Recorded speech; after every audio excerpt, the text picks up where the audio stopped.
ప్రస్తుతం మనతో పాటు సీనియర్ జర్నలిస్ట్ దామో బాలస్ అన్నారు, వారితో మాట్లాడు. నమస్కారం సార్. నమస్తే. జగన్ గారు ప్రధాని నరేంద్ర మోదీ గారితో మీటింగ్ ఏర్పాటు చేసుకున్నారు సార్. అయితే ఈ మీటింగ్ కి సంబంధించి వీళ్ళు ఏ విషయాలు చర్చించారు అన్నవి బయటకు వచ్చినట్టు కొన్ని న్యూస్ ఛానల్ రావడం చూస్తున్నాం. మరి ఇవి ఎలా బయటకు వచ్చేసాయి, ఏం మాట్లాడుకున్నారు సార్ అసలు?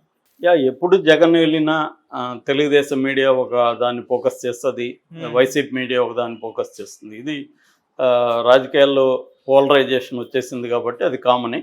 అలాగే ఇప్పుడు చంద్రబాబు వెళ్ళినప్పుడు కూడా వైసీపీ మీడియా యాంటీగా చేసింది. చంద్రబాబుకు అపాయింట్మెంట్ లేదు, ఏమీ లేదు, ఆయన పోయి వెయిట్ చేస్తున్నాడని. తర్వాత ఆయన అమిత్ షా పాదాలకు నమస్కరిస్తున్నట్టు ఒక ఫేక్ ఫోటో క్రియేట్ చేసి దాన్ని వదిలారు. ఇలాగ వైసీపీ మీడియా అవన్నీ చేసింది. ఇప్పుడు జగన్ వెళ్ళగానే తెలుగుదేశానికి సపోర్ట్ చేస్తున్న మీడియా కూడా సేమ్ పనే చేసింది. మామూలుగా అయితే TV9 ఇలాంటివి లైవ్లో ఇచ్చినప్పుడు జగన్ మొత్తం 1.5 hour వరకు మోడీతో సమావేశమైనాడు. ఫస్ట్ మురళీధరన్ కలిశారు. మురళీధరన్ అండ్ అమిత్ షా అండ్ మోడీ ముగ్గురు కూర్చున్నారు. ఆ తర్వాత మురళీధరన్ బయటకు వెళ్ళి అమిత్ షా మోడీతో జగన్ సమావేశమయ్యాడు. ఆ తర్వాత అమిత్ షా కూడా వచ్చేసి జగనే మోడీని వీళ్ళిద్దరు కూర్చున్నారు. మొత్తంగా 1.5 hour ఉన్నారు. ఫస్ట్ ఎంపీలతో వెళ్ళారు, ఆ తర్వాత ఎంపీలు బయటకు వచ్చేసారు. జగన్ ఒకడే వీళ్ళ ముగ్గురితో, తర్వాత ఇద్దరితో, తర్వాత ఒకరితో, ఇలా సమావేశం 3 phases జరిగింది అనేది డీటెయిల్గా ఇచ్చారు. కానీ తెలుగుదేశం మీడియా ఏం చెప్తుందంటే అసలు జగన్కి 15 నిమిషాల కంటే ఎక్కువ టైం మోడీ ఇవ్వలేదు. జగన్ రాజకీయాలు మాట్లాడితే నువ్వు రాజకీయాలు మాట్లాడద్దు, నువ్వు త్వరలో అరెస్ట్ అవ్వడానికి రెడీగా ఉండు, అట్లంతా కూడా మోడీ అన్నాడు. అసలు నిన్ను రాజకీయాలు మాట్లాడమని ఎవరు చెప్పారు, నువ్వు ఎందుకు వచ్చావో అది చెప్పేసుకో అని గద్దించాడు అన్నట్టుగా వీళ్ళు చేస్తున్నారు. జగన్కి త్వరలో మూడింది అన్న పద్ధతులు, జగన్ జైలుకి అన్న పద్ధతులు తెలుగుదేశం సపోర్ట్ చేసే మీడియా కావచ్చు, సోషల్ మీడియా కావచ్చు ఫోకస్ చేస్తుంది. అయితే వాళ్ళు అఫీషియల్గా గవర్నమెంట్ తరఫున ఒకటి రిలీజ్ చేశారు. అదేంటంటే జగన్ మొత్తం 8 అంశాలని మోడీ దృష్టికి తీసుకెళ్ళాడు.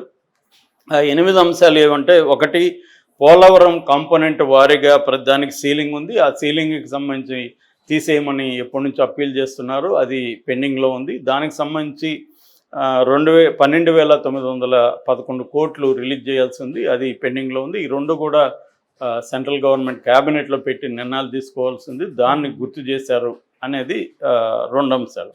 ఇక మూడవది, తొలి దశ పోలవరం కంప్లీట్ చేయాలంటే 17,144 కోట్లు కావాలి. దీనికి సంబంధించి ప్రతిపాదన జలశాఖ ఆధ్వర్యంలో అక్కడ ఉంది, ఆ డిపార్ట్మెంట్లో. సో అది క్లియరెన్స్ ఇవ్వమని జగన్ అడిగాడు అనేది మూడవది. నాలుగవది, 2014 జూన్ నుంచి 3 సంవత్సరాల పాటు ఏపీ జెన్కో తెలంగాణకి విద్యుత్తుని సప్లై చేసింది. దానికి సంబంధించి బకాయిలు 7,230 కోట్లు ఉన్నాయి. దాన్ని తెలంగాణ ప్రభుత్వం నుంచి మాకు ఇప్పించండి అనేది నాలుగవది. ఇక ఐదవది, ప్రత్యేక హోదాకు సంబంధించి ప్రత్యేక హోదా ఇవ్వమని మళ్ళీ అడగడం. ఇక నెక్స్ట్ ఆరవది, 13 జిల్లాలు ఉంటే దాన్ని 26 జిల్లాలుగా చేశాను. ప్రతి జిల్లాకు ఒక మెడికల్ కాలేజ్ అనుకున్నాం. ఈ క్రమంలో 17 కొత్త మెడికల్ కాలేజ్ పెడుతున్నాం. ఆల్రెడీ కొన్ని మెడికల్ కాలేజ్ క్లాసులు కూడా ఓపెన్ అయినాయి. బట్ దీనికి సంబంధించి ఈ మెడికల్ కాలేజీలకు సంబంధించిన హెల్ప్, ఆర్థిక సహాయం కావాలి. అది ఎంత కావాలి ఏంటనేది ఆ లెక్కలంతా సబ్మిట్ చేశారని చెప్తున్నారు. నెక్స్ట్, విశాఖ భోగాపురం నుంచి భీమిలి రిషికొండ మీదుగా భోగాపురం ఎయిర్పోర్ట్ వరకు విశాఖ పోర్ట్ నుంచి మొత్తం 55 కిలోమీటర్లు 6 లేన్ రోడ్డు వేయడానికి మీ ఆర్థిక సహాయం చేయండి అని అదొక అంశం. నెక్స్ట్, విభజన చట్టం ప్రకారం Kurnool high speed corridor, Kurnool Vijayawada నుంచి కర్నూలు వరకు ఆల్రెడీ శాంక్షన్ అయింది. దాన్ని కడప మీదుగా బెంగళూరు వరకు ఎక్స్టెన్షన్ కావాలి అనేది ఒక రిక్వెస్ట్. అక్కడే కడప నుంచి హిందూపూర్ వరకు కొత్త రోడ్డు ఒక ప్రతిపాదన. సో అది కాకుండా విశాఖ మెట్రో రైల్ ప్రాజెక్టు, దానికి అనుమతి ఇవ్వండి అనేది, ఈ అంశాలని జగన్ అడిగాడు అనేది చెప్తున్నారు. ఇందులో ఏంటంటే ఆశ్చర్యకరమైంది, ఆల్రెడీ అక్కడ ఓట్ ఆన్ బడ్జెట్ పెట్టేశారు సెంట్రల్ గవర్నమెంట్లు. ఇప్పుడు ఇచ్చేదానికి ఏముండదు, త్వరలోని కోడ్ వస్తుంది. ఇవన్నీ అడగడానికి పోయింటే జగన్ ఇవి ఏదో ఊరికే అడిగినాడు అంటే అడగడం తప్ప ఇప్పటికిప్పుడేమో వాళ్ళు నిర్ణయాలు తీసుకొని రిలీజ్ చేసే పరిస్థితి ఏం లేదు అక్కడ. అవును. ఏదన్నా ఉంటే కొంతవరకు జగన్కి అప్పులు క్లియరెన్స్ అట్లాంటివి ఏమన్నా ఉంటే ఇమీడియట్గా ఇవ్వచ్చు. ఎందుకంటే జగన్కి ఇప్పుడు కొన్ని పథకాలని అనౌన్స్ చేయాల్సి ఉంటుంది, కొంతమందికి డబ్బులు వేయాల్సి ఉంటుంది అకౌంట్లలో, దానికి సంబంధించి కొంత డబ్బులు కావాలి. అట్లాగే కొన్ని బిల్లులు క్లియరెన్స్ ఇవ్వాలి. ఈవెన్ రెడ్డి సామాజిక వర్గం నుంచి కూడా చాలామంది కాంట్రాక్టులకి డబ్బులు లేకపోవడం వల్ల వాళ్ళంతా అసంతృప్తిగా ఉన్నారు. వాళ్ళు ఇంతకుముందంతా ఆర్గనైజ్ చేసి ఓట్లు వేయించారు, ఇవాళ ఆ పరిస్థితి లేదు. సో అలాంటి వాళ్ళకందరికి కూడా జగన్ కొన్ని వరాలు ఇవ్వాలి, కొంత డబ్బులు రిలీజ్ చేయాలి. దానికి సంబంధించి జగన్ అడుగుండే అవకాశం ఉంది. ఎప్పుడైనా కూడా నేను చాలాసార్లు చెప్పాను, ప్రభుత్వాలు కానీ పార్టీలు కానీ తాము ఏమనుకుంటుందో అవి చెప్పవు, తానేమనుకోవాలని ప్రజలు అనుకోవాలో అవి చెప్తాయని. అలాగా జగన్ కూడా తాము ఏం అడిగాము నిజంగా అనేది బయటికి చెప్పరు, తాము ఏం అడగాలని ప్రజలను నమ్మాలో అది మాత్రమే బయటికి చెప్తారు.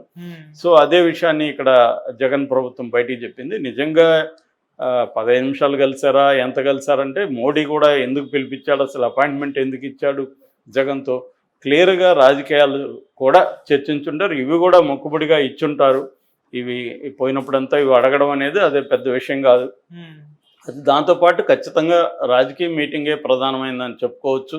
ఎందుకంటే ఎలక్షన్లు వస్తున్నాయి, ఆల్రెడీ చంద్రబాబు వచ్చి కలిసిపోయాడు. సో ఒక పొత్తుల ప్రతిపాదన నడుస్తుంది. దీనికి సంబంధించి జగన్తో మాట్లాడడం, జగన్తో వాళ్ళ సంబంధాలు ఎలా ఉండాలి ఏంటి, ఒకవేళ పొత్తు పెట్టుకుంటే జగన్తో ఎలా ఉండాలి, పెట్టుకోకపోతే ఎలా ఉండాలి, ఈ విషయాలు ఖచ్చితంగా చర్చించి ఉండొచ్చు. జగన్ కూడా ఏమన్నా ప్రతిపాదనలు కూడా చేసి ఉండే అవకాశం ఉంది. మేము ఎన్డీఏ కూటమి మద్దతు ఇస్తాము, బయట నుంచి ఇస్తామని చెప్పుండొచ్చు. లేదా నెక్స్ట్ టైం మేము అవసరమైతే మీకు ఎన్డీఏలో చేరుతాము కూడా అని చెప్పుండొచ్చు. సో మేము ఇప్పటివరకు మీతో మంచిగా ఉన్నాం కదా, ఒక డిపెండబుల్ ఫ్రెండ్ లాగా ఉన్నాం, ఇది కంటిన్యూ చేస్తామని ఒక ఆఫర్ అయితే ఇచ్చుండొచ్చు. అంతేగాని జగన్ వాళ్ళని శాసించే పరిస్థితి అయితే ఉండదు. అంటే పొత్తులు మీరు పెట్టుకోవచ్చా పెట్టుకోకూడదని జగన్ చెప్పడానికి జగన్ ఎందుకు చెప్తాడు, జగన్ చెప్తే వాళ్ళు ఎందుకు వింటారు. కాబట్టి అటువంటి సాహసం జగన్ చేయకపోవచ్చు. తన వైపు నుంచి ఆఫర్లు ఇవ్వచ్చు, నేను ఇలా ఉన్నాను, ఇలా ఉంటాను మీతో అనేది ఒకటి క్లారిఫై చేయొచ్చు. అంతవరకు తప్ప జగన్ పొత్తులు మీరు పెట్టుకోకండి అని చెప్పే ప్రసక్తి అయితే ఉండే ఛాన్స్ తక్కువ. ఎందుకంటే మోడీ అమిత్ షాలు ఏమో అంత అమాయకులు కదా, తను పొత్తు పెట్టుకోవద్దంటే పెట్టుకోకుండా ఎందుకుంటారు. వాళ్ళ పార్టీ ప్రయోజనాలు, తాత్కాలిక ప్రయోజనాలు, దీర్ఘకాలిక ప్రయోజనాలు, ఈ 2 అంశాలని దృష్టిలో పెట్టుకొని వాళ్ళు ఏ పార్టీతో పొత్తు పెట్టుకోవాలి, ఈ రాష్ట్రంలో మన పాలసీ ఎలా ఉండాలి, ఇవన్నీ వాళ్ళు డిసైడ్ చేసుకుంటారు. సో ఏదేమైనా ఇవన్నీ కొద్ది రోజుల్లో క్లారిటీ అయితే వస్తుంది. అంటే పొత్తులు మీరు పెట్టుకోవచ్చా పెట్టుకోకూడదని జగన్ చెప్పడానికి జగన్ ఎందుకు చెప్తాడు, జగన్ చెప్తే వాళ్ళు ఎందుకు వింటారు. కాబట్టి అటువంటి సాహసం జగన్ చేయకపోవచ్చు. తన వైపు నుంచి ఆఫర్లు ఇవ్వచ్చు, నేను ఇలా ఉన్నాను, ఇలా ఉంటాను మీతో అనేది ఒకటి క్లారిఫై చేయొచ్చు. అంతవరకు తప్ప జగన్ పొత్తులు మీరు పెట్టుకోకండి అని చెప్పే ప్రసక్తి అయితే ఉండే ఛాన్స్ తక్కువ. ఎందుకంటే మోడీ అమిత్ షాలు ఏమో అంత అమాయకులు కదా, తను పొత్తు పెట్టుకోవద్దంటే పెట్టుకోకుండా ఎందుకుంటారు.